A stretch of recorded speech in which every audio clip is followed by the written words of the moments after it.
Charlotte's Web by E.B. White, Chapter 5, Charlotte. The night seemed long. Wilbur's stomach was empty and his mind was full. And when your stomach is empty and your mind is full, it's always hard to sleep. A dozen times during the night, Wilbur woke and stared into the blackness, listening to the sounds and trying to figure out what time it was. A barn is never perfectly quiet.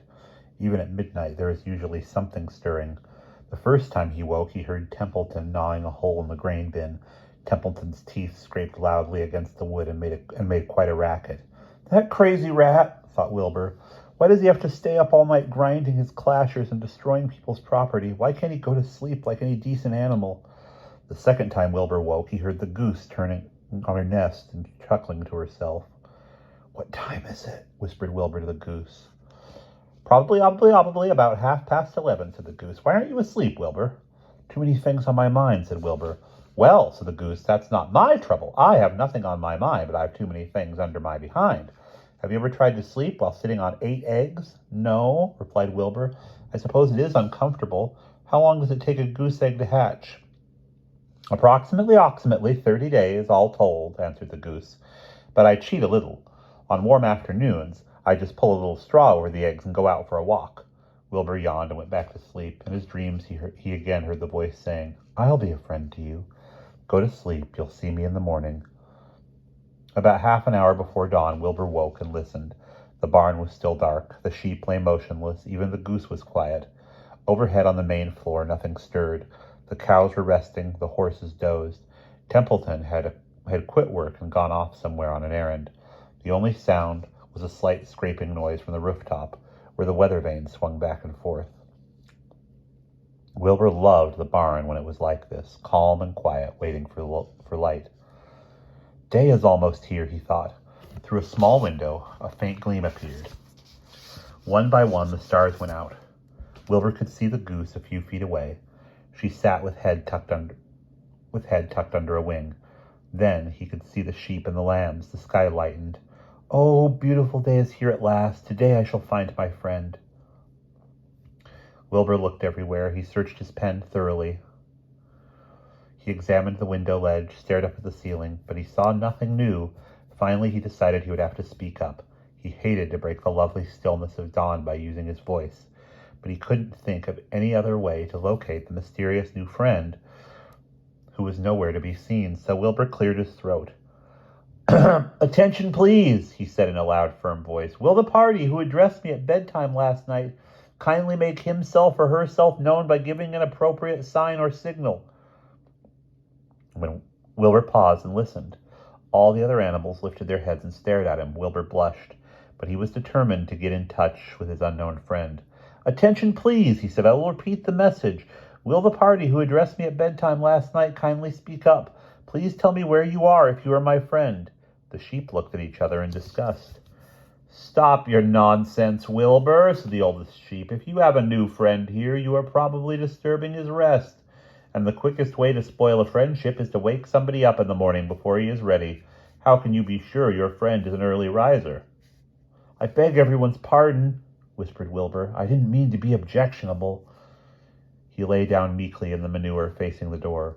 He did not know it, but his friend was very near, and the old sheep was right. The friend was still asleep. Soon Lurvy appeared with slops for breakfast.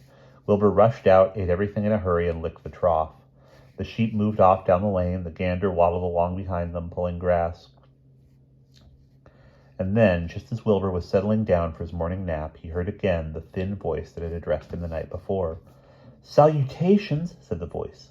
Wilbur jumped to his feet. What?" he cried. "Salutations," repeated the voice.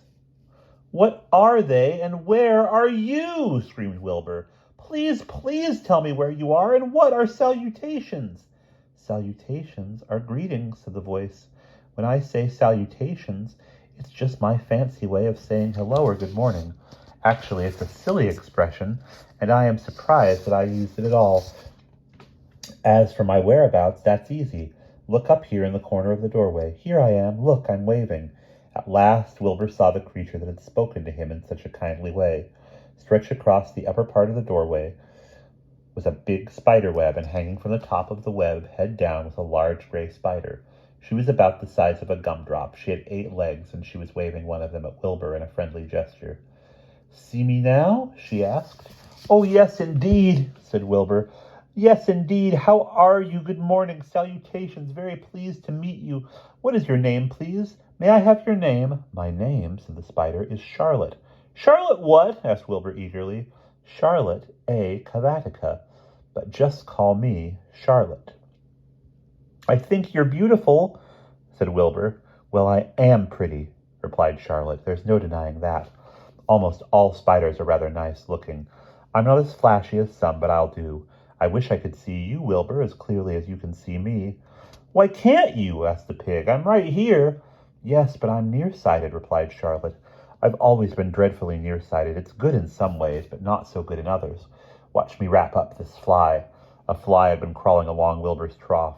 A fly that had been crawling along Wilbur's trough had flown up and blundered into the lower part of Charlotte's web and was tangled in the sticky threads. The fly was beating its wings furiously, trying to break loose and free itself. "First," said Charlotte, "I dive at him." She plunged headfirst toward the fly as she dropped a tiny silken thread unwound from her rear end. "Next, I wrap him up." She grabbed the fly, threw a few jets of silk around it, and rolled it over and over, wrapping it so it couldn't move. Wilbur watched in horror. He could hardly believe what he was seeing, and although he detested flies, he was sorry for this one. "There," said Charlotte. "Now I knock him out so he'll be more comfortable." She bit the fly. "He can't feel a thing now," she remarked. "He'll make a perfect breakfast for me." "You mean you eat flies?" gasped Wilbur. "Certainly. Flies, bugs, grasshoppers, choice beetles, moths, butterflies, tasty cockroaches, gnats, midges, daddy-long-legs, centipedes, mosquitoes, crickets, anything that is careless enough to get caught in my web. I have to live, don't I?" "Why, yes, of course," said Wilbur. "Do they taste good?" "Delicious. Of course, I don't really eat them. I drink them. Drink their blood. I love blood," said Charlotte, and her pleasant thin voice grew even thinner and more pleasant. "Don't say that," groaned Wilbur. "Please don't say things like that." "Why not? It's true, and I have to say what is true. I am not entirely happy about my diet of flies and bugs, but it's the way I'm made. A spider has to pick up a living somehow or other. And I happen to be a trapper. I just naturally build a web and trap flies and other insects. My mother was a trapper before me. Her mother was a trapper before her. All our family have been trappers, way back for thousands and thousands of years. We spiders have been laying for flies and bugs." "It's a miserable inheritance," said Wilbur gloomily. He was sad because his new friend was so bloodthirsty. "Yes, it is," agreed Charlotte, "but I can't help it. I don't know how the first spider in the early days of the world happened to think up this fancy idea of spinning a web, but she did, and it was clever of her, and since then all of us spiders have had to work the same trick. It's not a bad pitch on the whole." "It's cruel," replied Wilbur, who did not intend to be argued out of his position. "Well, you can't talk," said Charlotte. "You have your meals brought to you in a pail. Nobody feeds me. I have to get my own living. I live by my wits. I have to be sharp and clever lest I go hungry. I have to think things out, catch what I can, take what comes, and it just so happens, my friend, that what comes is flies and insects and bugs. And furthermore," said Charlotte, shaking one of her legs, "do you realize that if I didn't catch bugs and eat them, bugs would increase and multiply and get so numerous they'd destroy the earth, wipe out everything?" "Really?" said Wilbur. "I wouldn't want that to happen. Perhaps your web is a good thing after all." The goose had been listening to this conversation, chuckling to herself. "There are a lot of things Wilbur doesn't know about life," she thought. "He's really a very innocent little pig. He doesn't even know what's going to happen to him around Christmas time. He has no idea that Mr. Zuckerman and Lurvy are plotting to kill him."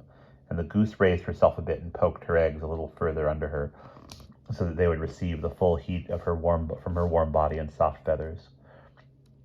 Charlotte stood quietly over the fly, preparing to eat it. Wilbur lay down and closed his eyes. He was tired from his wakeful night, and from the excitement of meeting someone for the first time. A breeze brought him the smell of clover, the sweet-smelling world beyond his fence. "Well," he thought, "I've got a new friend, all right. But what a gamble friendship is. Charlotte is fierce, brutal, scheming, bloodthirsty, everything I don't like. How can I learn to like her, even though she is pretty and, of course, clever? Wilbur was merely suffering the doubts and fears that often go with finding a new friend. In good time, he was to discover that he was mistaken about Charlotte. Underneath her rather bold and cruel exterior, she had a kind heart, and she was to prove loyal and true to the very end. And that is the end of Chapter 5.